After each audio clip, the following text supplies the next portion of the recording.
직원 주제에 감히 어디서 고개를 들고 있어요? 쨍그랑.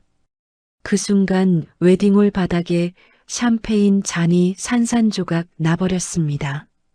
사람들 시선 한가운데 호텔 직원 윤서연은 무릎을 꿇은 채 떨리는 손으로 깨진 유리를 줍고 있었습니다.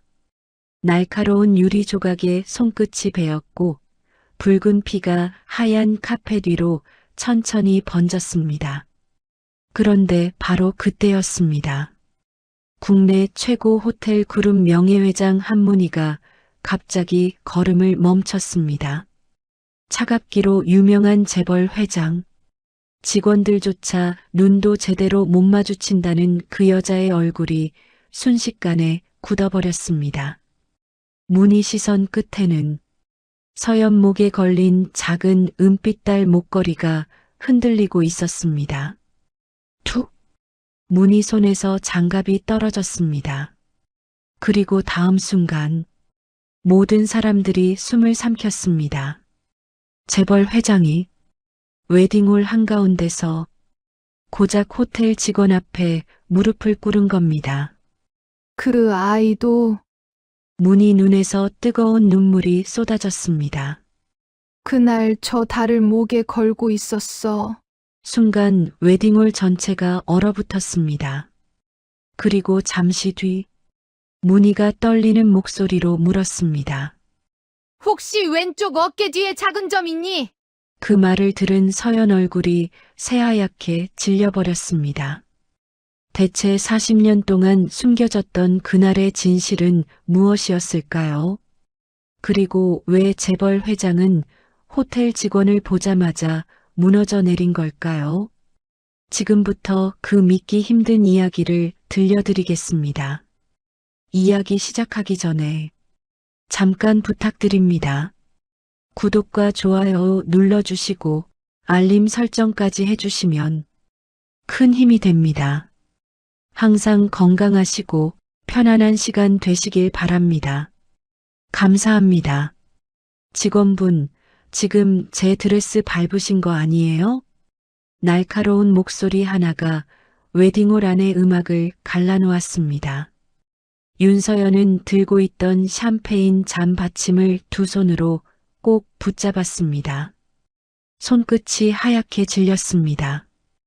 은색 트레이 위에 가지런히 놓인 잔들이 아주 작게 떨렸습니다. 맑은 유리끼리 부딪히는 소리가 찰랑하고 울렸습니다. 죄송합니다. 바로 확인하겠습니다. 서연은 허리를 깊이 숙였습니다. 하지만 정수아의 눈빛은 이미 사과를 받을 생각이 없는 사람의 눈이었습니다. 반짝이는 진주 귀걸이, 손목을 감은 얇은 금팔찌, 한치의 흐트러짐 없는 미소까지 모든 것이 비싸 보였지만 그 입에서 나오는 말은 이상하리만큼 차가웠습니다. 확인이 아니라 사과를 해야죠. 이런 호텔에서 직원 교육을 이렇게 시키나 봐요? 주변 하객들의 시선이 하나둘 모였습니다. 꽃장식 사이로 퍼지던 백합 향기가 갑자기 숨막히게 진해졌습니다. 천장 샹들리의 불빛은 따뜻한 금빛이었지만 서연의 등줄기에는 차가운 땀이 흘렀습니다. 여러분, 살다 보면 이런 날 있지 않습니까? 분명 내가 크게 잘못한 것도 아닌데 세상 모든 시선이 나 하나를 죄인처럼 바라보는 날 말입니다. 입은 움직여야 하는데 목은 잠기고 억울하다는 말 한마디가 가슴 안에서만 맴도는 날 말입니다. 서연은 다시 고개를 숙였습니다. 불편을 드려 정말 죄송합니다. 제가 바로 매니저님께 말씀드리겠습니다. 됐어요. 이런 직원이 계속 돌아다니면 하객들 기분만 망치니까 뒤로 빠지세요. 그리고 그 목에 걸린 거 좀 가리면 안 돼요? 유니폼에 그런 싸구려 목걸이까지 하고 있는 거 보기 불편하네요. 그 말에 서연의 손이 본능적으로 목으로 올라갔습니다. 검은 유니폼기 사이로 아주 작은 은빛달 목걸이가 살짝 드러나 있었습니다. 오래되어 광택은 희미했지만 서연에게는 단 한 번도 빼본 적 없는 물건이었습니다. 어릴 때부터 늘 목에 걸려 있던, 자신이 어디서 왔는지도 모른 채 붙잡고 살아온 작은 조각이었습니다. 그때 뒤에서 낮은 남자 목소리가 들렸습니다. 윤서연 씨, 지금 뭐 하는 겁니까? 총지배인 강민석이 다가오고 있었습니다. 반듯하게 빗어넘긴 머리, 먼지 하나 없는 정장, 그리고 직원들을 볼 때만 유난히 차가워지는 눈빛이었습니다. 서연은 입술을 살짝 깨물었습니다. 죄송합니다. 제가 바로 정리하겠습니다. 정리요? 지금 VIP 혼주분 앞에서 문제가 생겼는데 정리라는 말이 나옵니까? 민석의 목소리는 크지 않았습니다. 그러나 조용해서 더 아팠습니다. 사람들 앞에서 크게 혼내지 않는 척하면서 정확히 사람의 자존심이 가장 아픈 곳만 찌르는 말투였습니다. 직원은 손님 앞에서 감정 보이는 거 아닙니다. 고개 드는 것도 조심해야 하는 자리입니다. 본인이 이 호텔 얼굴이라는 생각 한 번이라도 해봤습니까? 서연은 대답하지 못했습니다. 가슴 한복판이 꾹 눌리는 것 같았습니다. 하루 종일 제대로 앉지도 못한 다리는 이미 퉁퉁 부어 있었습니다. 새벽 첫 차를 타고 나와 지하 직원 식당에서 식은 국 한 그릇을 급히 넘기고 꽃병을 옮기고 테이블볼을 펴고 하객 안내를 하고 접시를 치우고 또 웃었습니다. 그 웃음이 진짜 웃음이 아니란 걸 아는 사람은 아무도 없었습니다. 웨딩홀 안은 아름다웠습니다. 흰 장미가 벽면을 따라 폭포처럼 흘러내렸고 버질로드 위에는 작은 유리 조각들이 별처럼 박혀 있었습니다. 피아노 선율은 부드럽게 흘렀고 하객들은 값비싼 향수 냄새를 풍기며 웃고 있었습니다. 하지만 그 화려한 공간 한가운데 서 있는 서연에게 그곳은 마치 아주 추운 겨울 새벽의 버스 정류장 같았습니다. 아무도 손 내밀지 않는 곳이었습니다. 그때 서연의 앞치마 주머니 안에서 휴대폰이 짧게 진동했습니다. 한 번, 두 번, 세 번이었습니다. 서연은 본능적으로 몸을 움찔했습니다. 병원에서 오는 문자일 때마다 늘 심장이 먼저 알아차렸습니다. 민석이 차갑게 말했습니다. 근무 중 휴대폰입니까? 죄송합니다. 뒤로 가서 정신 차리고 오세요. 오늘 행사 끝나고 따로 봅시다. 서연은 고개를 숙인 채 뒤쪽 복도로 빠져나왔습니다. 문 하나를 사이에 두고 세상은 완전히 달라졌습니다. 웨딩홀 안은 음악과 웃음으로 가득했지만 직원 복도는 축축하고 어두웠습니다. 청소약품 냄새와 오래된 카펫 냄새가 섞여 있었습니다. 벽 한쪽에는 사용한 린넨이 산처럼 쌓여 있었고 바닥에는 누가 흘렸는지 모를 물자국이 길게 번져 있었습니다. 서연은 아무도 없는 모퉁이에 서서 휴대폰을 꺼냈습니다. 문자에는 짧은 문장이 적혀 있었습니다. 금일 오후까지 미납병원비 납부 부탁드립니다. 지연 씨 치료 일정에 영향이 있을 수 있습니다. 서연은 화면을 한참 바라보았습니다. 글자는 작았지만 이상하게도 심장에 박히는 소리는 컸습니다. 치료 일정에 영향이 있을 수 있다는 말이 이렇게 무섭게 들릴 줄은 몰랐습니다. 그녀는 급히 통화 버튼을 눌렀습니다. 엄마, 나야. 몸은 좀 어때? 수화기 너머로 잠깐 침묵이 흘렀습니다. 그리고 박미정의 쉰 목소리가 들렸습니다. 우리 딸 바쁘지. 엄마는 괜찮다. 밥은 먹었냐? 서연은 눈을 감았습니다. 엄마들은 왜 늘 아픈 몸보다 자식 밥을 먼저 물을까요? 병원 침대에 누워 링거를 맞으면서도 자식 목소리만 들으면 괜찮다고 말하는 게 엄마라는 사람일까요? 먹었어. 많이 먹었어. 엄마는 걱정하지 마. 거짓말이었습니다. 아침에 먹은 것은 식은 밥 2숟가락과 김치 한 조각이 전부였습니다. 점심은 커피 한 잔으로 넘겼습니다. 하지만 서연의 목소리는 최대한 밝았습니다.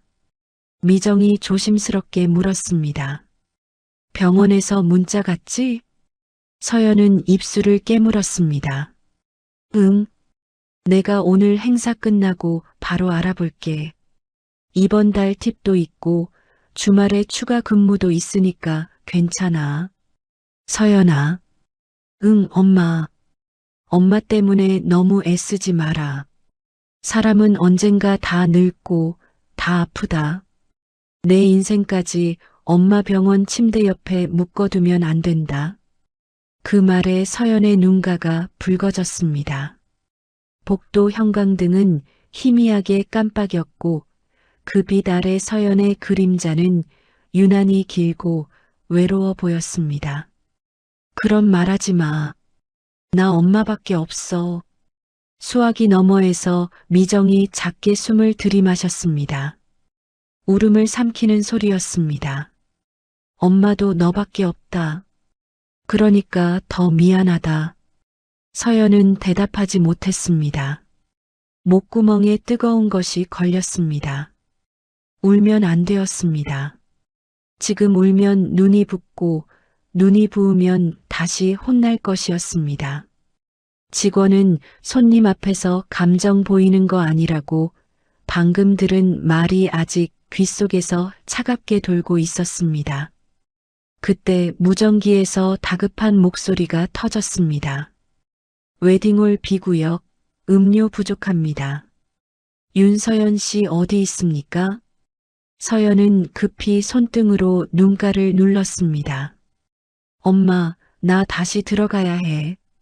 조금 있다 전화할게. 그래. 우리 딸 넘어지지 말고 천천히 해라. 천천히 하라는 말이 왜 이렇게 슬플까요? 세상은 한 번도 서연에게 천천히 가라고 말해준 적 없었습니다. 빨리 움직여야 했고, 더 참아야 했고, 더 웃어야 했습니다. 힘들다고 말하기 전에 다음 일을 받아야 했고, 억울하다고 느끼기 전에 허리를 숙여야 했습니다. 서연은 휴대폰을 넣고 다시 트레이를 들었습니다. 손바닥에는 금속의 차가운 감촉이 닿았습니다. 그 차가움이 오히려 정신을 붙들어 주었습니다. 웨딩홀 문이 열리자 환한 빛이 쏟아졌습니다. 박수 소리와 웃음소리, 카메라 셔터 소리가 한꺼번에 밀려왔습니다. 신부는 눈부시게 아름다웠고 신랑은 환하게 웃고 있었습니다. 누군가에게는 인생에서 가장 행복한 날이었습니다. 그러나 누군가에게는 같은 공간이 하루를 버텨내야 하는 전쟁터였습니다. 서연은 B구역으로 빠르게 걸었습니다. 식탁 위에는 반쯤 비워진 와인잔과 구겨진 냅킨, 먹다 남은 스테이크 조각들이 어지럽게 놓여 있었습니다. 그녀는 익숙한 손놀림으로 접시를 치우고 잔을 채우고 고개를 숙였습니다. 그때 정수아의 목소리가 다시 들렸습니다. 아까 그 직원이네. 서연의 어깨가 아주 작게 굳었습니다. 네, 필요한 것 있으십니까? 필요한 건 없고요. 여기 바닥 좀 닦으세요. 누가 소스를 흘렸나 봐요. 서연은 바닥을 내려다보았습니다. 붉은 소스가 카펫 위에 번져 있었습니다. 누가 봐도 방금 일부러 떨어뜨린 듯한 모양이었습니다. 하지만 서연은 아무 말도 하지 않았습니다. 허리를 굽혀 수건을 꺼냈습니다. 수아가 웃으며 말했습니다. 아, 무릎 꿇고 닦아야죠. 그렇게 대충 하면 얼룩 남잖아요. 주변 몇몇 하객이 어색하게 웃었습니다. 누군가는 못 본 척 잔을 들었고 누군가는 흥미로운 구경거리라도 생긴 듯 바라보았습니다. 서연은 잠시 멈췄습니다. 손가락이 수건 끝을 꽉 쥐었습니다. 손마디가 하얗게 솟았습니다. 그 순간 그녀의 머릿속에 병원 침대에 누워있던 엄마의 얼굴이 떠올랐습니다. 엄마의 마른 손, 갈라진 입술, 그래도 딸 앞에서는 웃으려 애쓰던 눈빛이 떠올랐습니다. 서연은 천천히 무릎을 굽혔습니다. 카펫의 거친 감촉이 무릎에 닿았습니다. 화려한 샹들리에 아래 값비싼 꽃장식 옆에서 그녀는 바닥에 묻은 소스를 닦았습니다. 손끝에는 끈적한 냄새가 배었습니다. 달콤한 소스 냄새와 백합 향기가 섞여 속이 메스꺼웠습니다. 여러분, 사람 마음이 무너지는 순간은 꼭 큰 사건 때문만은 아닙니다. 누군가의 가벼운 말 한마디, 아무렇지 않게 던진 시선 하나, 그리고 내가 나를 지키지 못하고 고개를 숙여야 하는 그 짧은 순간에 사람은 속으로 조용히 무너집니다. 서연은 이를 악물었습니다. 다 닦았습니다. 그녀가 일어나려던 순간 옆 테이블에서 아이 하나가 뛰어나왔습니다. 작은 손에 들린 주스잔이 기울었고 서연은 본능적으로 아이를 피하게 하려 몸을 틀었습니다. 그 순간 트레이가 손에서 미끄러졌습니다. 유리잔들이 바닥에 떨어지며 산산조각 났습니다. 쨍그랑 소리가 웨딩홀 전체를 찢었습니다. 음악이 잠시 멈춘 듯 느껴질 만큼 날카로운 소리였습니다. 사람들의 시선이 또다시 서연에게 꽂혔습니다. 민석이 빠른 걸음으로 다가왔습니다. 윤서연 씨. 서연은 급히 깨진 유리를 주우려 몸을 낮췄습니다. 죄송합니다. 아이가 다칠까봐 제가 그만. 변명하지 마세요. 지금 이 중요한 행사장에서 몇 번째입니까? 정말 죄송합니다. 민석은 낮게 이를 악물었습니다. 오늘 끝나고 그냥 넘어갈 생각하지 마세요. 서연은 고개를 숙인 채 깨진 유리를 주었습니다. 작은 유리 조각 하나가 손끝을 스쳤습니다. 따끔한 통증이 올라왔고 곧 붉은 피가 손가락 끝에 맺혔습니다. 그녀는 피를 감추려 손을 말아쥐었습니다. 아픈 것보다 더 창피한 것이 먼저였습니다. 그런데 그 순간이었습니다. 갑자기 웨딩홀 입구 쪽 공기가 달라졌습니다. 사람들의 웅성거림이 낮게 깔렸습니다. 직원들이 일제히 허리를 세웠고 민석의 표정이 순식간에 바뀌었습니다. 아까까지 서연에게 차갑게 굴던 얼굴에 긴장과 공손함이 동시에 떠올랐습니다. 한문희 회장이 들어오고 있었습니다. 흰 머리를 단정하게 틀어 올린 그녀는 검은색 정장을 입고 있었습니다. 걸음은 느렸지만 누구도 가볍게 볼 수 없는 기품이 있었습니다. 그녀가 지나가자 하객들의 목소리가 낮아졌고 호텔 임원들이 서둘러 뒤를 따랐습니다. 그녀는 이 호텔의 주인이었고 이 화려한 공간에 있는 모든 사람들이 한 번쯤 이름을 들어본 사람이었습니다. 하지만 서연은 그쪽을 볼 여유가 없었습니다. 그녀는 여전히 바닥에 앉아 깨진 유리를 줍고 있었습니다. 손끝의 피가 흰 수건에 아주 작게 번졌습니다. 민석이 낮은 목소리로 말했습니다. 빨리 일어나요. 회장님 오셨습니다. 서연은 당황해 몸을 일으키려 했습니다. 그러나 무릎이 저려 순간 중심을 잃었습니다. 손에 쥐고 있던 유리 조각을 피하려 몸을 틀다가 그녀의 목에 걸려 있던 은빛 딸 목걸이가 유니폼 밖으로 툭 튀어나왔습니다. 작은 달이 샹들리에 불빛을 받아 희미하게 반짝였습니다. 그 빛은 아주 작았습니다. 웨딩홀을 가득 채운 금빛 조명에 비하면 보잘것없는 은빛이었습니다. 하지만 그 순간 한문희 회장의 걸음이 거짓말처럼 멈췄습니다. 주변의 소음이 멀어지는 듯 했습니다.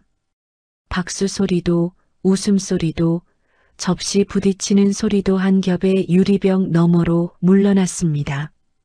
문희의 눈동자가 서연의 목에 고정되었습니다. 그녀의 입술이 아주 미세하게 떨렸습니다. 손에 들고 있던 검은 가죽 장갑이 바닥으로 떨어졌습니다. 민석이 놀라 몸을 숙였습니다. 회장님, 괜찮으십니까? 문희는 대답하지 않았습니다.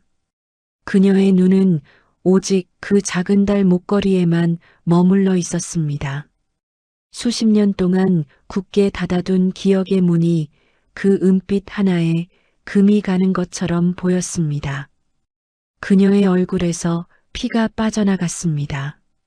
늘 단단하고 차갑던 노인의 눈가에 믿을 수 없을 만큼 깊은 흔들림이 번졌습니다. 서연은 영문을 몰라 한 걸음 뒤로 물러났습니다. 죄송합니다. 제가 바로 치우겠습니다.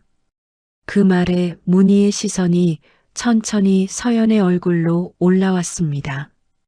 마치 아주 오래전 잃어버린 계절을 눈앞에서 마주한 사람처럼 그녀는 숨조차 제대로 쉬지 못했습니다. 문희가 아주 낮은 목소리로 말했습니다. 그 목걸이. 서연은 목걸이를 손으로 감쌌습니다. 네. 문희가 한 걸음 다가왔습니다. 호텔 임원들도 하객들도 직원들도 모두 얼어붙었습니다. 수아의 비웃던 얼굴에서도 웃음이 사라졌습니다. 문희의 목소리는 더 떨렸습니다. 그 목걸이 어디서 났습니까? 서연은 대답하려 했지만 말이 나오지 않았습니다. 왜 이 노인이 저렇게 무너진 얼굴로 자신을 바라보는지 알 수 없었습니다. 목걸이를 쥔 손바닥 안에서 은빛달이 차갑게 눌렸습니다. 문희는 다시 한 걸음 다가왔습니다. 눈가가 붉어지고 있었습니다. 그리고 마침내 그녀가 숨을 삼키듯 속삭였습니다. 저 목걸이 왜 내가 하고 있어? 그 순간 서연의 심장이 쿵 내려앉았습니다. 문희의 눈에서 눈물이 한 방울 떨어졌습니다. 평생 누구 앞에서도 울지 않을 것 같던 여자가 수많은 하객과 직원들 앞에서 무너지고 있었습니다. 그리고 서연은 보았습니다. 한문희 회장의 떨리는 손이 허공을 더듬듯 자신을 향해 뻗어오는 모습을 말입니다. 이어 사진 기사 플래시가 번쩍였습니다. 그 빛 속에서 문희의 얼굴은 오래전 무언가를 잃어버린 사람처럼 처연하게 일그러져 있었습니다. 다음 순간 문희가 믿을 수 없는 말을 꺼냈습니다. 그 아이도 그날 이 달을 목에 걸고 있었습니다. 이어 서연의 손 안에서 달 목걸이가 미세하게 흔들렸습니다. 웨딩홀 안 공기가 이상하게 굳어버렸습니다. 방금 전까지 웃음소리와 축배소리로 가득하던 공간이 마치 누가 음악 볼륨을 한순간에 줄여버린 것처럼 조용해졌습니다. 사람들은 하나같이 같은 곳을 바라보고 있었습니다. 호텔 그룹의 명예회장 한문희. 평생 차갑고 냉정하기로 유명했던 그 여자가 웨딩홀 한복판에서 한 직원의 목걸이를 바라보며 눈물을 흘리고 있었습니다. 서연은 손끝이 얼어붙는 기분이었습니다. 회장님, 강민석이 재빨리 다가왔습니다. 괜찮으십니까? 문희는 대답하지 않았습니다. 그녀의 시선은 오직 서연 목에 걸린 은빛달 목걸이에만 머물러 있었습니다. 떨리는 숨소리가 가까운 거리에서 들릴 정도였습니다. 나이가 들면 눈물도 마른다고들 하지 않습니까? 그런데 어떤 사람은 평생 참아온 눈물이 너무 많아서 오히려 늙어서 더 무너지기도 합니다. 지금 문희가 딱 그런 얼굴이었습니다. 문희는 아주 천천히 손을 뻗었습니다. 손끝이 떨리고 있었습니다. 잠깐만. 그 한마디가 이상하게도 애원처럼 들렸습니다. 서연은 본능적으로 뒤로 물러났습니다. 자신도 모르게 목걸이를 움켜쥐었습니다. 차가운 은의 감촉이 손바닥 안에서 눌렸습니다. 어릴 때부터 한 번도 빼본 적 없는 목걸이였습니다. 보육원 원장이 말했었습니다. 내가 처음 발견됐을 때 이것만 목에 걸고 있었단다.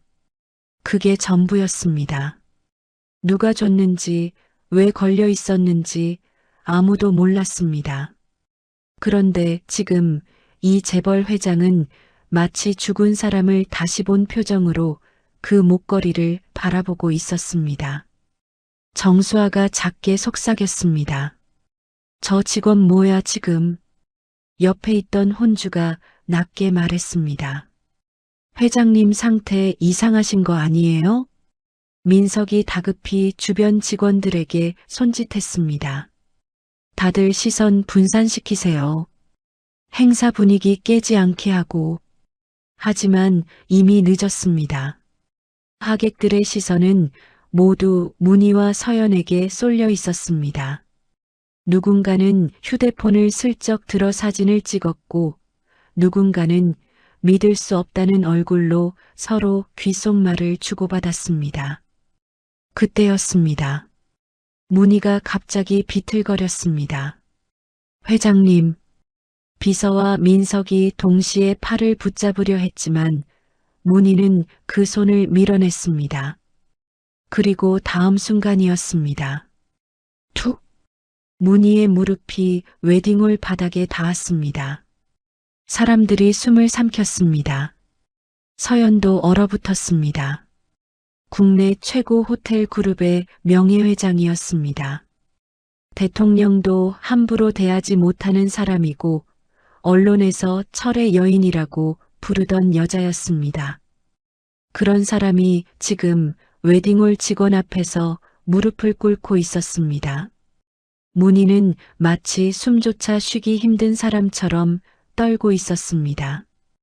회장님, 일어나셔야 합니다.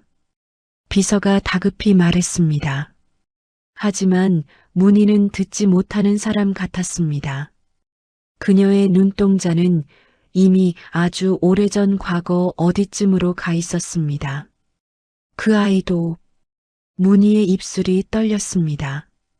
그날 저 달을 목에 걸고 있었어. 서연은 아무 말도 하지 못했습니다. 문희의 눈에서 눈물이 떨어졌습니다. 주름 깊은 뺨을 따라 천천히 흐르는 눈물이 샹들리에 불빛에 반짝였습니다. 그 모습이 이상할 만큼 슬펐습니다. 여러분, 나이 든 사람의 눈물은 참 묘합니다. 젊은 사람의 울음은 순간 지나가지만 늙은 사람의 울음에는 세월이 담겨 있습니다. 수십 년 동안 삼켜온 후회와 외로움이 한꺼번에 무너져 내리는 소리가 들리는 것 같습니다. 문희가 떨리는 손으로 목걸이를 가리켰습니다. 그거 어디서 났니? 서연은 겨우 입을 열었습니다. 어릴 때부터 가지고 있었습니다. 누가 줬니? 모릅니다. 문희의 숨이 크게 흔들렸습니다. 모른다고.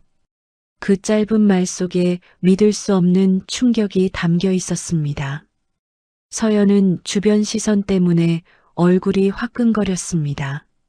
수십 명의 사람들이 자신을 바라보고 있었습니다. 어떤 사람은 불쌍하다는 눈빛이었고 어떤 사람은 재미있는 구경거리를 보는 표정이었습니다. 민석이 재빨리 끼어들었습니다.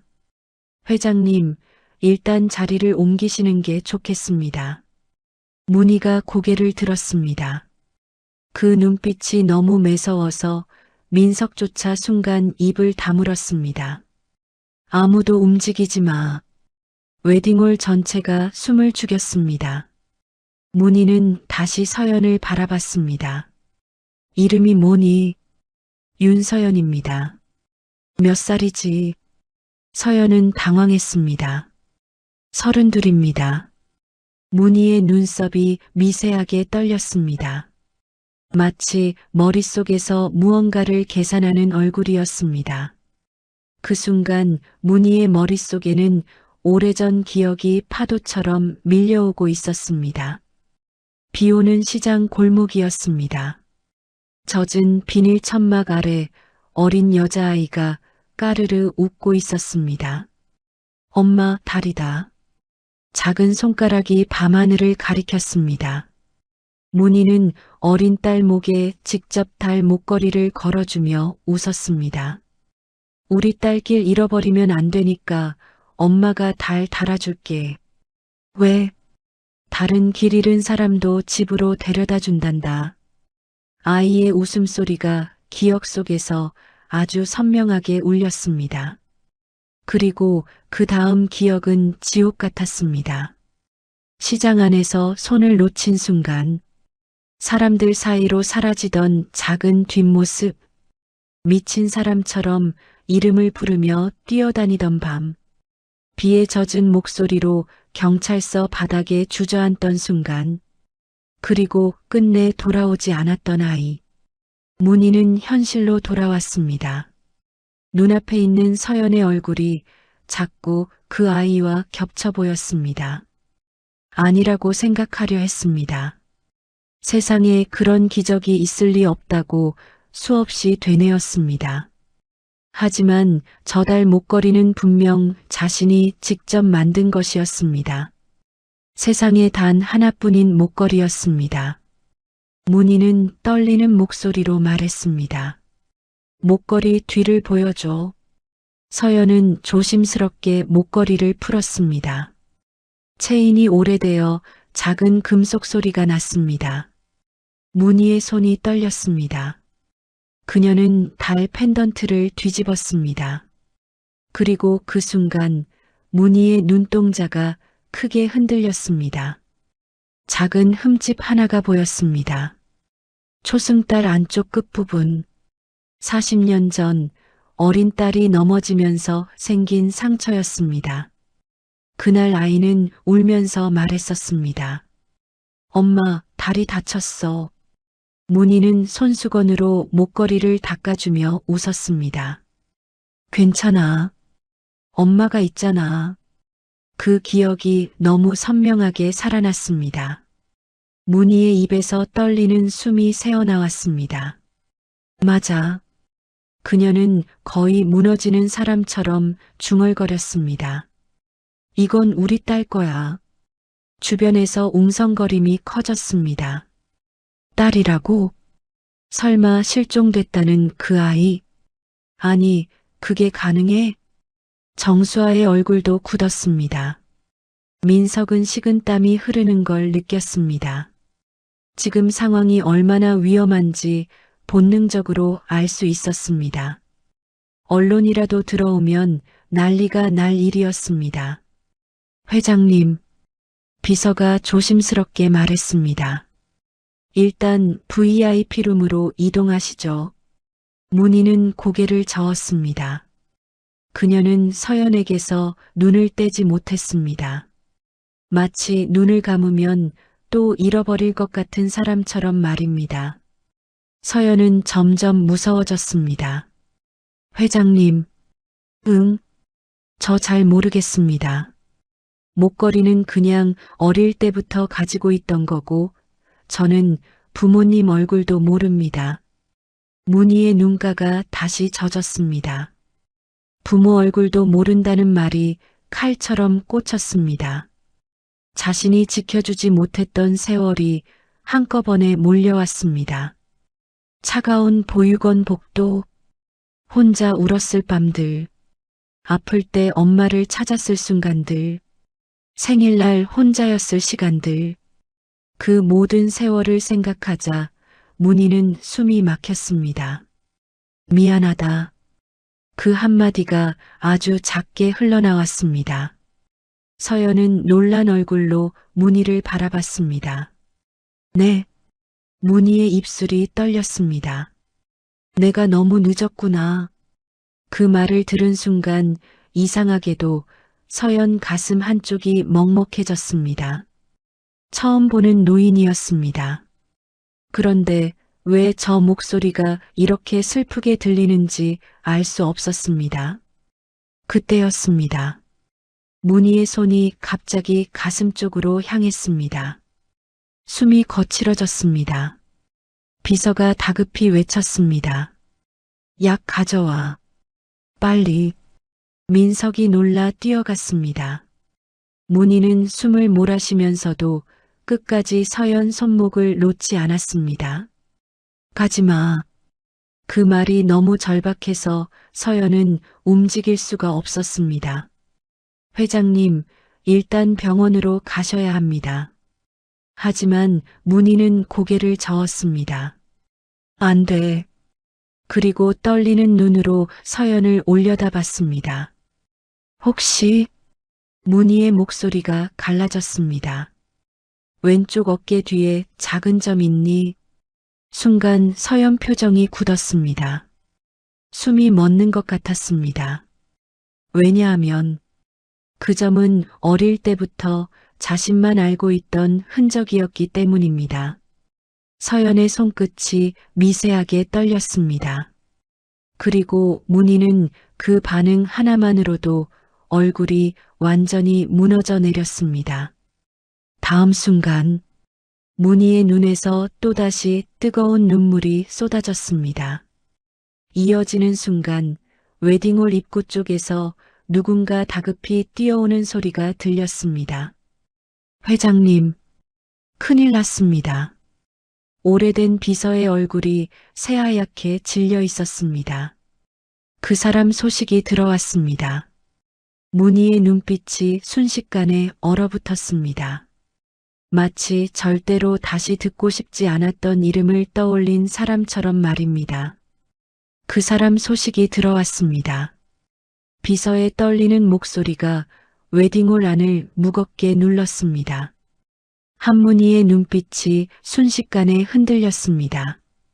방금 전까지 딸을 찾은 사람처럼 무너져 있던 얼굴이 이번에는 오래된 공포를 떠올린 사람처럼 굳어졌습니다. 문희는 아주 천천히 자리에서 일어났습니다. 검은 정장 자락이 바닥을 스쳤습니다. 떨리던 손은 여전히 서연의 목걸이에서 눈을 떼지 못하고 있었습니다. 어디 있지? 비서가 주변 눈치를 보며 낮게 말했습니다. 밖에서 말씀드리겠습니다.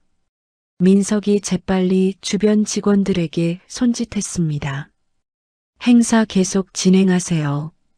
다들 움직이세요. 멈췄던 음악이 다시 조심스럽게 흐르기 시작했습니다. 하지만 이미 분위기는 완전히 달라져 있었습니다. 하객들은 결혼식보다 방금 벌어진 일에 더 정신이 팔려 있었습니다. 진짜 회장 딸이라는 거야? 40년 전에 잃어버린 아이 말하는 거 아니야? 세상에 저런 일이 있나? 수군거림이 잔잔한 파도처럼 웨딩홀 안을 떠돌았습니다. 서연은 멍하니 서 있었습니다. 손끝이 차갑게 식어 있었습니다. 방금 전까지 자신은 그저 호텔 직원이었습니다. 병원비 걱정하며 하루를 버티던 사람이었습니다. 그런데 갑자기 재벌 회장이 무릎을 꿇고 울고 잃어버린 딸 이야기를 하고 자신의 어깨 뒤점까지 알고 있었습니다. 현실감이 없었습니다. 민석이 다가와 낮게 말했습니다. 윤서연 씨. 서연이 퍼뜩 정신을 차렸습니다. 네. 오늘 일은 절대 밖에서 이야기하면 안 됩니다. 저도 잘 모르겠습니다. 모르더라도 입 다무는 게 좋습니다. 그 말투에는 경고가 섞여 있었습니다. 민석은 서연을 잠시 노려보다가 한숨을 내쉬었습니다. 회장님 상태가 지금 정상이 아닙니다. 괜히 기대 같은 거 하지 마세요.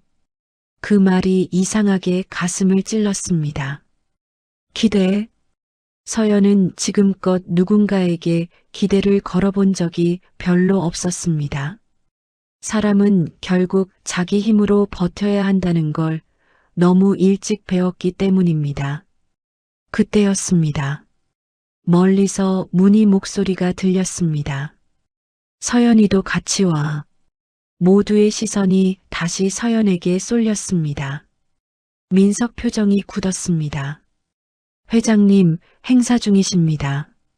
문희는 단호했습니다. 지금 중요한 건 행사가 아니야.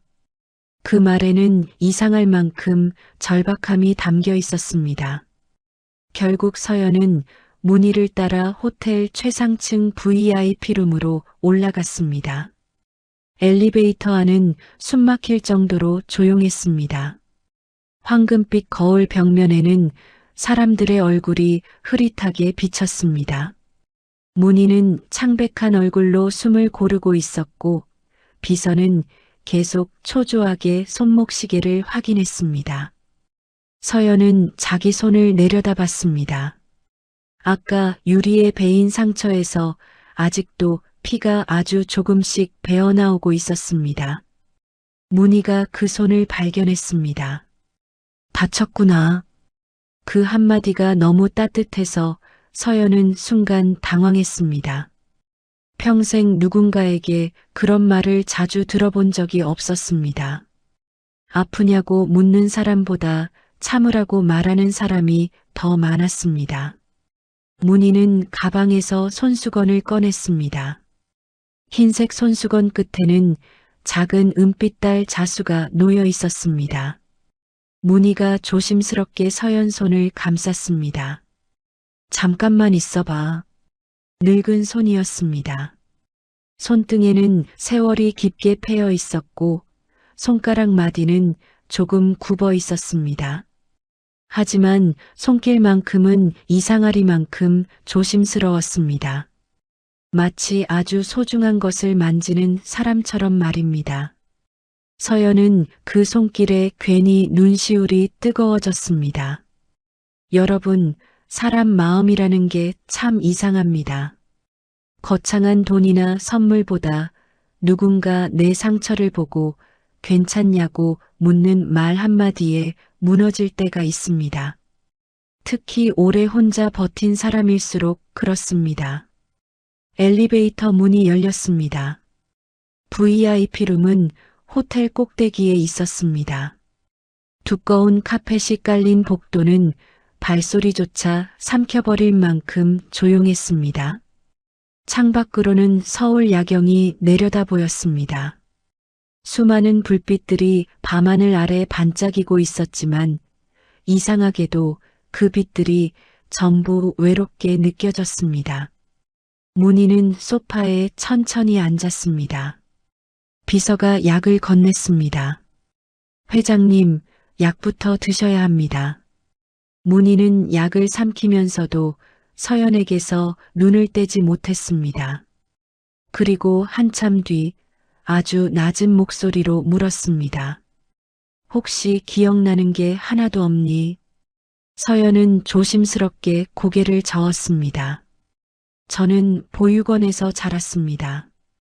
문희의 눈빛이 흔들렸습니다. 몇 살 때부터? 기억나는 건 7살부터입니다. 문희는 숨을 천천히 들이마셨습니다. 7살. 자신이 딸을 잃어버린 시간과 너무 비슷했습니다. 보육원 이름은 헤든 보육원이었습니다. 비서가 놀란 얼굴로 문희를 바라봤습니다. 문희 역시 얼굴이 굳었습니다. 헤든. 그 이름을 듣는 순간 오래된 기억 하나가 떠올랐습니다. 40년 전 비에 젖은 경찰서 복도였습니다. 젊은 문희는 미친 사람처럼 아이 이름을 부르며 울고 있었습니다. 우리 지안이 못 찾으면 저 죽습니다. 경찰은 난감한 얼굴이었습니다. 아직 연락 기다려 보셔야 합니다. 애가 겁이 많아요. 혼자 못 있는 애예요. 그때 누군가가 말했습니다. 근처 보육원도 다 연락 넣어보겠습니다. 그 보육원 이름 중 하나가 헤든 보육원이었습니다. 문희는 그날 이후 수없이 그 이름을 들었습니다. 그러나 결국 아이는 찾지 못했습니다. 문희의 눈가가 붉어졌습니다. 그때 그녀가 떨리는 목소리로 말했습니다. 혹시 기억나는 사람은 없니? 엄마라든지. 서연은 잠시 생각했습니다. 그리고 아주 천천히 입을 열었습니다. 달이 기억납니다. 문희 숨이 멎는 듯 했습니다. 달. 네. 어릴 때 이상하게 달만 보면 마음이 아팠습니다. 왜 그런지는 모르겠는데 달 뜨는 밤이면 누가 절 찾고 있는 것 같은 느낌이 들었습니다. 문희의 눈물이 또 흘렀습니다. 그녀는 손으로 입을 막았습니다. 세상에는 설명할 수 없는 감정이 있습니다. 이유도 모르는데 그리운 것들 말입니다. 어떤 냄새, 어떤 노래, 어떤 밤 공기 하나에 갑자기 눈물이 나는 순간들이 있습니다. 아마 사람은 몸 어딘가에 잃어버린 시간을 품고 사는지도 모릅니다. 문희는 떨리는 목소리로 말했습니다. 우리 딸 이름은 한지안이었다. 서연의 눈동자가 흔들렸습니다. 지안이는 달을 좋아했어. 잠들기 전에 꼭 창밖 달을 봐야 했고, 비 오는 날엔 무서워서 내 옷자락 붙잡고 울던 아이였어. 문희의 시선이 먼 곳으로 향했습니다. 그녀는 지금 현재가 아니라 40년 전을 보고 있었습니다. 작은 단칸방이었습니다. 겨울이면 창문 틈으로 바람이 들어왔고 천장에서는 물이 샜습니다. 하지만 그 시절 문희는 행복했습니다. 남편과 어린 딸이 있었기 때문입니다. 남편은 늘 말했습니다. 우리도 언젠간 잘 살 수 있어. 문희는 웃으며 대답했습니다. 나는 돈 없어도 괜찮아. 지안이만 건강하면 돼. 그 시절엔 정말 그랬습니다. 시장 좌판에서 옷을 팔며 살아도 저녁이면 세 사람이 한 이불 속에 누워 웃을 수 있었습니다. 지안이는 유난히 엄마 껌딱지였습니다. 엄마, 왜? 엄마 늙어도 나랑 같이 살아. 문희는 웃으며 아이 이마를 톡 쳤습니다. 그럼 너 시집은 안 가고? 안 가. 왜? 엄마 혼자 있으면 외롭잖아. 그 말을 하던 작은 얼굴이 아직도 선명했습니다.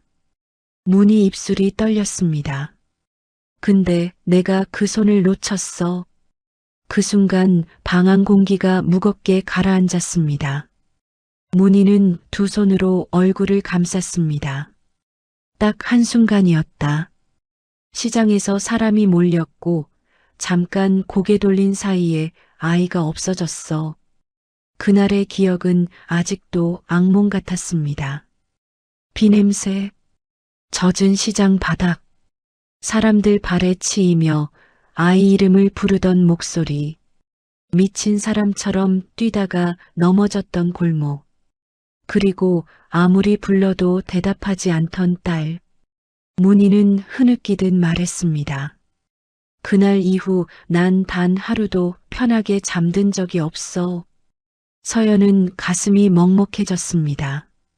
왜인지 모르지만 문희가 우는 모습을 보고 있으니 자신도 같이 슬퍼졌습니다. 문희는 천천히 서연 얼굴을 바라봤습니다. 혹시 그녀가 떨리는 목소리로 물었습니다. 어깨 좀 보여줄 수 있겠니? 방 안 공기가 순간 얼어붙었습니다. 서연은 선뜻 대답하지 못했습니다.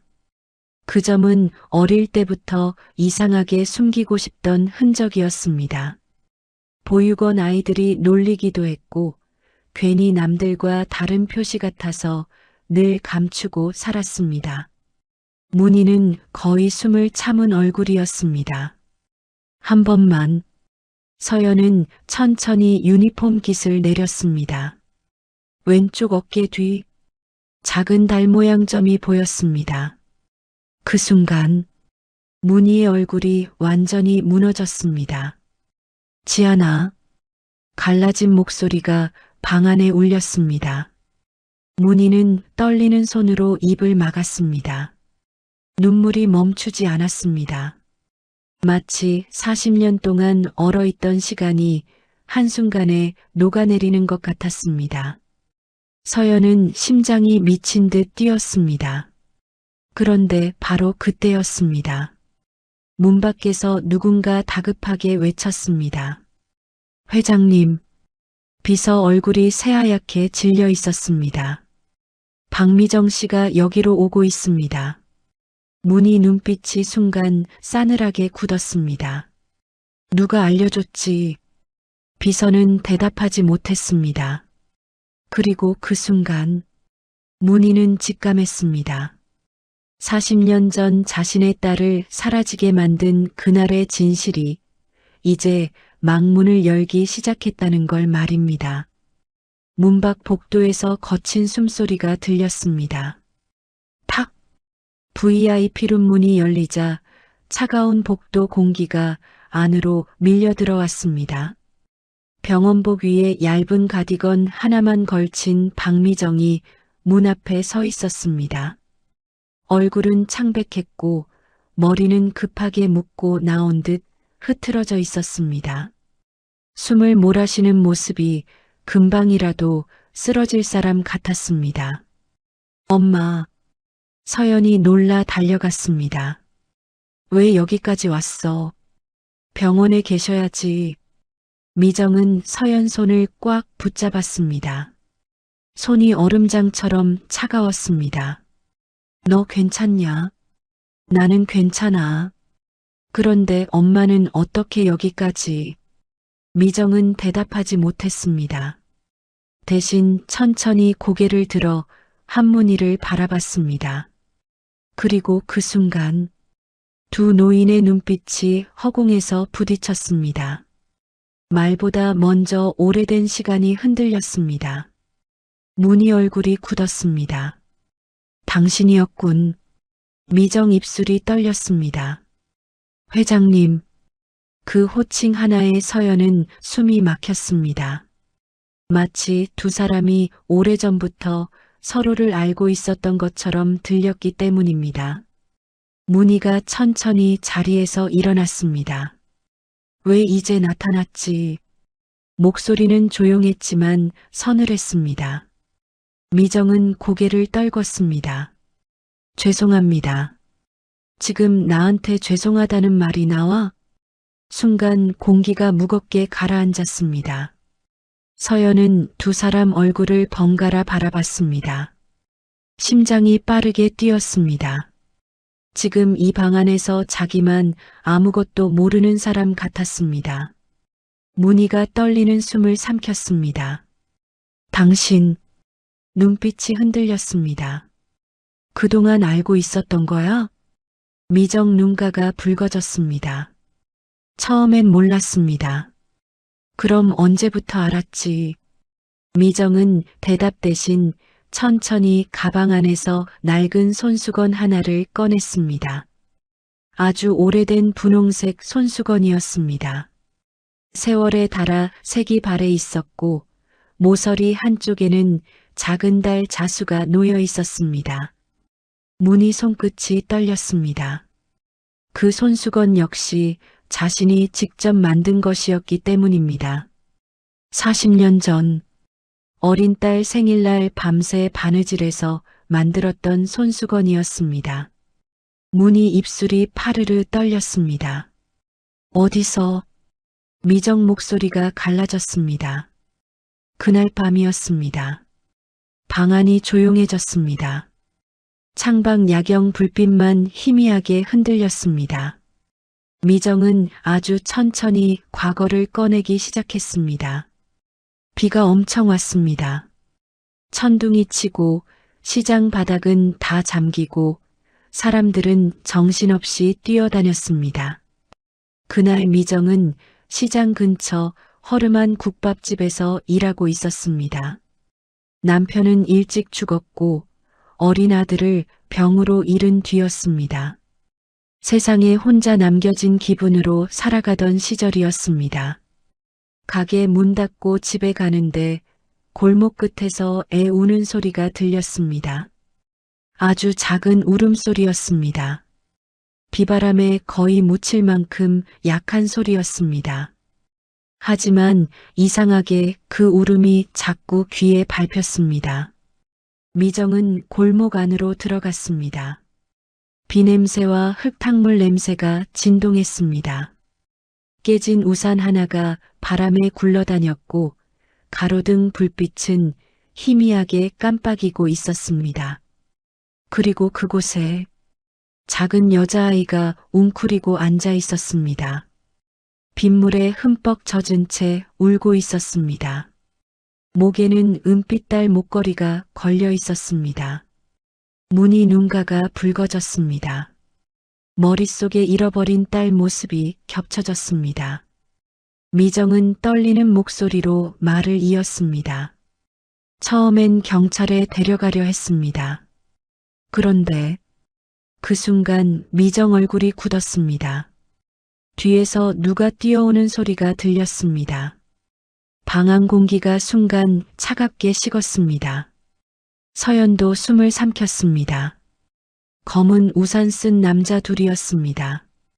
그 사람들이 아이를 보더니 갑자기 표정이 바뀌었습니다. 미정 손끝이 떨렸습니다. 그 눈빛이 너무 무서웠습니다. 그 남자들은 분명 아이를 찾고 있었습니다. 그런데 이상했습니다. 잃어버린 아이를 찾는 사람의 얼굴이 아니었습니다. 마치 없애야 할 무언가를 발견한 사람 같은 눈빛이었습니다. 여러분, 사람은 살면서 본능적으로 위험을 느끼는 순간이 있습니다. 설명은 못해도 알게 됩니다. 저 사람은 피해야 한다는 걸 말입니다. 미정은 아이를 본능적으로 뒤로 숨겼습니다. 누구십니까? 남자 하나가 차갑게 물었습니다. 거기 아이 못 봤습니까? 미정은 거짓말을 했습니다. 못 봤습니다. 남자들 시선이 골목 안쪽을 훑었습니다. 그 순간 어린 서연이 겁에 질려 미정 옷자락을 꽉 붙잡았다고 했습니다. 아주 작은 손이었습니다. 비에 젖어 얼어있던 손. 그 손이 이상하게도 죽은 아들 생각이 났다고 했습니다. 남자들이 한참 있다 돌아갔습니다. 문희 숨소리가 거칠어졌습니다. 얼굴 기억하나? 미정은 고개를 천천히 저었습니다. 어두워서 정확히는 못 봤습니다. 하지만 한 사람은 여기 흉터가 있었습니다. 미정이 자기 턱 아래를 가리켰습니다. 비서 표정이 순간 굳었습니다. 문희도 눈빛이 흔들렸습니다. 왜냐하면 그 흉터를 가진 사람을 두 사람 다 알고 있었기 때문입니다. 문희가 천천히 물었습니다. 설마. 비서가 낮게 중얼거렸습니다. 최상무. 방 안 공기가 얼어붙었습니다. 서연은 아무 말도 이해할 수 없었습니다. 누구예요? 문희 얼굴이 싸늘하게 굳었습니다. 40년 전 우리 호텔 그룹 이사였던 사람이다. 그리고 자신의 남편과 가장 가까웠던 사람이기도 했습니다. 문희는 천천히 소파에 주저앉았습니다. 머릿속이 뒤집히는 기분이었습니다. 지금까지는 단순 실종이라고 믿고 살아왔습니다. 사고였다고, 운명이 잔인했다고 그렇게 스스로를 속이며 버텨왔습니다.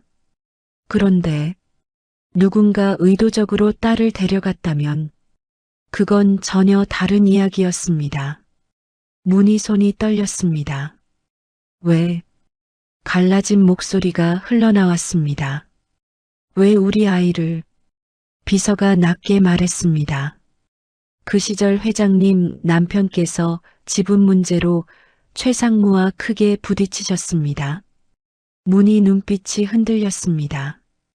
기억이 떠올랐습니다. 남편은 늘 말했습니다. 최상무 조심해. 욕심이 너무 큰 사람이야. 하지만 문희는 그 말을 깊게 생각하지 않았습니다. 그 시절엔 가족 먹여 살리기도 바빴고 사업은 남편 몫이라 여겼습니다. 그런데 그 욕심이 어린아이 하나 인생까지 삼켜버린 것이었다면 문희 눈에서 눈물이 다시 흘렀습니다. 지아나, 그 한마디가 너무 처절해서 서연 가슴까지 먹먹해졌습니다. 서연은 혼란스러웠습니다. 평생 부모 얼굴도 모르고 살았습니다. 그런데 갑자기 자신이 재벌 회장의 잃어버린 딸일 수 있다는 이야기와 함께 누군가 자신을 없애려 했다는 이야기까지 듣고 있었습니다. 현실감이 무너지고 있었습니다. 잠깐만요. 서연 목소리가 떨렸습니다. 그럼 저는 말끝이 막혔습니다. 문희가 천천히 서연을 바라봤습니다. 그 눈빛이 너무 슬퍼서 오히려 서연은 더 무서웠습니다. 너는? 문희 입술이 떨렸습니다. 내가 평생 찾던 아이일지도 모른다. 그 순간 서연 눈가도 붉어졌습니다. 이상했습니다. 태어나 처음 듣는 말인데 왜 가슴이 이렇게 아픈지 알 수 없었습니다. 그때였습니다. 미정이 갑자기 무릎을 꿇었습니다. 회장님, 문희가 놀라 바라봤습니다.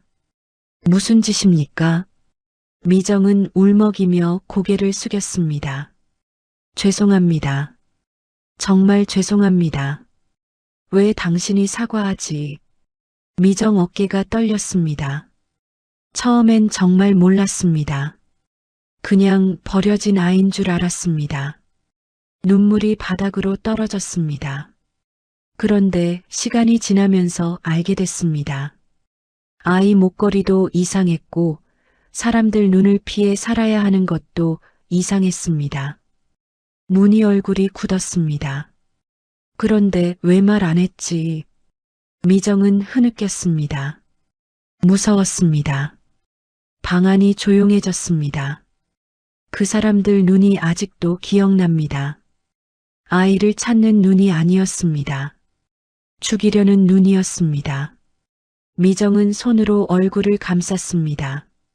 저는 그때 이미 아들을 잃었습니다. 또 아이 죽는 꼴 못 보겠더라고요. 문희 눈에서도 눈물이 멈추지 않았습니다. 두 늙은 여자가 서로 다른 죄책감 속에서 무너지고 있었습니다. 한 사람은 딸을 지키지 못한 죄책감, 한 사람은 진실을 숨긴 죄책감. 세월은 흘렀지만 상처는 그대로 남아 있었습니다. 여러분, 사람은 나이 들수록 후회가 많아집니다. 해버린 일보다 못한 일이 더 오래 남습니다. 그때 한마디 했더라면, 그날 손 한 번 더 잡았더라면 그런 후회들이 늙은 밤마다 사람을 잠 못 들게 만듭니다. 문희는 떨리는 손으로 얼굴을 쓸어내렸습니다. 그리고 아주 낮게 말했습니다. 이제라도 찾았으니 다행이라고 해야 하나. 그 순간 비서 휴대폰이 울렸습니다. 전화를 받은 비서 얼굴이 순식간에 하얗게 질렸습니다. 회장님, 목소리가 떨렸습니다. 최상무가. 문희 눈빛이 싸늘하게 굳었습니다. 비서가 마른 침을 삼켰습니다. 한국에 들어왔답니다. 순간 방안 공기가 얼어붙었습니다. 그리고 그 말과 동시에 서연은 처음으로 직감했습니다. 자신이 잃어버린 것은 단순한 가족이 아니라 아주 위험한 진실 속으로 들어오고 있다는 걸 말입니다. 최상무가 한국에 들어왔답니다. 비서의 말이 떨어진 순간 방안 공기가 얼어붙었습니다. 한문희는 천천히 눈을 감았습니다.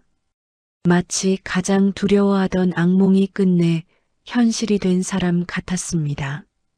창밖 서울 야경은 여전히 반짝이고 있었지만 VIP로 많은 깊은 겨울밤처럼 차가웠습니다. 오래된 카펫에서는 은은한 먼지 냄새가 났고 커튼 틈 사이로 스며든 도시 불빛이 사람들 얼굴 위로 희미하게 흔들렸습니다. 서연은 숨이 막혔습니다. 처음에는 그저 이상한 하루라고 생각했습니다. 회장이 갑자기 울고 잃어버린 딸 이야기를 하고 자신과 닮은 흔적들을 발견하는 것까지도 현실감이 없었습니다. 그런데 이제는 달랐습니다. 누군가 자신을 없애려 했다는 이야기, 40년 동안 숨겨진 진실, 그리고 그 사람까지 돌아왔다는 말. 서연은 본능적으로 목에 걸린 달 목걸이를 움켜쥐었습니다. 차가운 은이 손바닥 안에서 서늘하게 눌렸습니다. 문희가 아주 천천히 입을 열었습니다. 서연이 오늘 집에 혼자 두면 안 되겠어. 민석이 조심스럽게 말했습니다. 회장님, 너무 앞서가시는 것 아닙니까? 아직 DNA 검사도 안 했습니다. 문희 눈빛이 싸늘하게 돌아갔습니다. 내가 내 딸 못 알아볼 것 같나? 민석이 입을 다물었습니다. 문희는 다시 서연을 바라봤습니다. 그 눈빛에는 이상할 만큼 많은 감정이 담겨 있었습니다. 미안함, 그리움, 후회, 그리고 두려움까지. 그동안 문희 목소리가 떨렸습니다. 많이 힘들었겠다. 그 말 하나에 서연 눈가가 뜨거워졌습니다. 왜일까요? 평생 듣고 싶었던 말 같았습니다. 괜찮냐는 말보다 힘들었겠다는 말이 더 사람을 무너지게 할 때가 있습니다. 특히 아무도 내 삶을 이해해주지 않았다고 느끼며 살아온 사람에게는 더 그렇습니다. 서연은 급히 시선을 피했습니다. 괜찮습니다. 늘 하던 말이었습니다. 괜찮다는 말. 아파도 괜찮다고 했고, 외로워도 괜찮다고 했고, 돈 없어도 괜찮다고 했습니다. 그렇게 말하지 않으면 버틸 수가 없었기 때문입니다. 문희가 조용히 물었습니다. 언제부터 호텔에서 일했니? 5년 됐습니다. 힘들지 않았어. 서연은 잠시 웃었습니다. 그 웃음이 너무 쓸쓸해서 문희 가슴이 미어졌습니다. 사는 게 다 그렇죠. 그 한마디 안에 서연 인생이 다 들어있는 것 같았습니다. 새벽 첫 차, 반지하 방, 병원비 독촉 문자, 남들 결혼식 준비하면서 혼자 컵라면 먹던 밤들, 아픈 엄마 병실 의자에서 꾸벅꾸벅 졸던 시간들. 그런데도 누구 하나 고생했다고 말해준 사람이 없었습니다. 문희 눈가가 다시 붉어졌습니다. 그 순간 문득 깨달았습니다. 돈은 그렇게 많이 벌었는데, 호텔은 이렇게 크게 만들었는데, 정작 자기 딸은 가장 외로운 자리에서 살아왔다는 걸 말입니다. 여러분, 인생이 참 아이러니하지 않습니까? 어떤 사람은 돈이 없어 가족을 못 지키고 어떤 사람은 돈이 너무 많아서 가족을 잃습니다. 결국 사람 인생 끝에 남는 건 누구 옆에서 울고 웃었는가인 것 같습니다. 그때였습니다. VIP 룸문이 다시 열렸습니다. 정수아였습니다. 얼굴에는 이미 불편함이 가득했습니다. 어머님, 문희 눈빛이 차갑게 식었습니다. 왜 올라왔지? 수아는 서연을 힐끗 바라봤습니다. 그 눈빛에는 여전히 사람을 아래로 보는 기색이 남아 있었습니다. 밖이 지금 난리입니다. 기자들까지 오기 시작했습니다. 민석 얼굴도 굳었습니다. 벌써 퍼졌습니까? 하객 중 누가 찍었나 봅니다. 다들 회장님이 직원 앞에서 무릎 꿇었다고. 수아는 한숨을 내쉬었습니다. 지금 그룹 이미지가 얼마나 중요한 시기인데. 문희 표정이 굳었습니다. 그래서 하고 싶은 말이 뭔가. 수아는 잠시 망설이다 말했습니다. 혹시 모르잖아요. 저 직원이 일부러 접근했을 수도.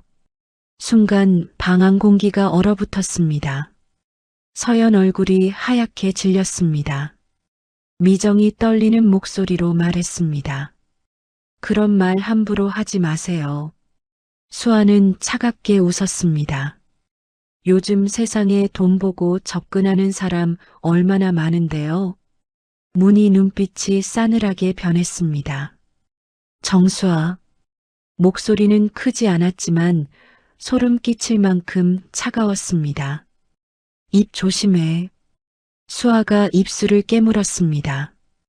어머님, 저는 현실적인 이야기를 하는 겁니다. DNA 결과도 안 나왔잖아요. 그 말에 서연 가슴이 철렁 내려앉았습니다. 맞는 말이었기 때문입니다. 지금까지 나온 건 우연뿐이었습니다. 목걸이, 어깨점, 그리고 기억들. 하지만 세상은 증명되지 않은 감정으로 움직이지 않았습니다. 서연은 갑자기 숨이 막혔습니다. 이 모든 게 혹시 착각이면 어떡하나 싶었습니다. 괜히 누군가 희망을 품게 만든 거라면, 괜히 자신도 기대해버린 거라면. 서연은 천천히 자리에서 일어났습니다. 저 그만 가보겠습니다. 문희가 놀란 얼굴로 바라봤습니다. 어디 가려고? 저는 그냥 직원입니다. 서연아, 아직 아무것도 확실하지 않습니다. 목소리가 떨렸습니다. 괜히 더 커지면 회장님께도 피해일 것 같습니다. 문희 얼굴이 무너졌습니다. 가지마. 그 말이 너무 애처로워서 서연 걸음이 멈췄습니다. 문희는 떨리는 손으로 서연 손목을 붙잡았습니다. 이번엔 눈물이 차올랐습니다. 이번엔 절대 못 놓는다. 그 한마디가 방 안모두를 울렸습니다. 미정도 고개를 숙인 채 울고 있었습니다. 평생 딸을 잃어버린 죄책감으로 살아온 여자. 평생 진실을 숨긴 죄책감으로 살아온 여자. 그리고 평생 자기 뿌리를 모르고 살아온 여자. 세 사람의 시간이 이제야 겨우 한 곳으로 모이고 있었습니다. 그때였습니다.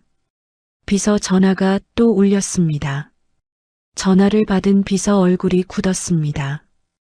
회장님, 왜? 최상무 측에서 연락이 왔습니다. 문희 눈빛이 얼어붙었습니다. 뭐라고? 비서가 마른 침을 삼켰습니다. 그 아이 건드리지 말라고 합니다. 순간 방 안 공기가 완전히 차가워졌습니다. 서연 손끝이 떨렸습니다. 문희 얼굴에서는 이제 슬픔보다 분노가 더 짙게 올라오고 있었습니다. 그 인간이 이를 악물었습니다. 아직도 그때였습니다. 문희가 갑자기 가슴을 움켜쥐었습니다. 회장님, 비서와 민석이 동시에 놀라 달려갔습니다. 문희 숨이 거칠어졌습니다. 얼굴이 순식간에 창백해졌습니다. 하지만 그녀는 끝까지 서연 손을 놓지 않았습니다. 약 가져오세요. 비서가 다급히 외쳤습니다. 서연도 놀라 문희를 붙잡았습니다. 괜찮으세요? 그 순간이었습니다. 문희 눈동자가 서연 얼굴을 가만히 바라봤습니다. 그리고 아주 천천히 손을 올려 서연 뺨을 만졌습니다. 거칠고 떨리는 손끝이었습니다. 우리 지안이. 그 목소리가 너무 따뜻해서 서연 눈물이 결국 터져버렸습니다. 태어나 처음이었습니다. 누군가 자신을 저렇게 불러준 것이 엄마. 그 말이 본능처럼 튀어나왔습니다.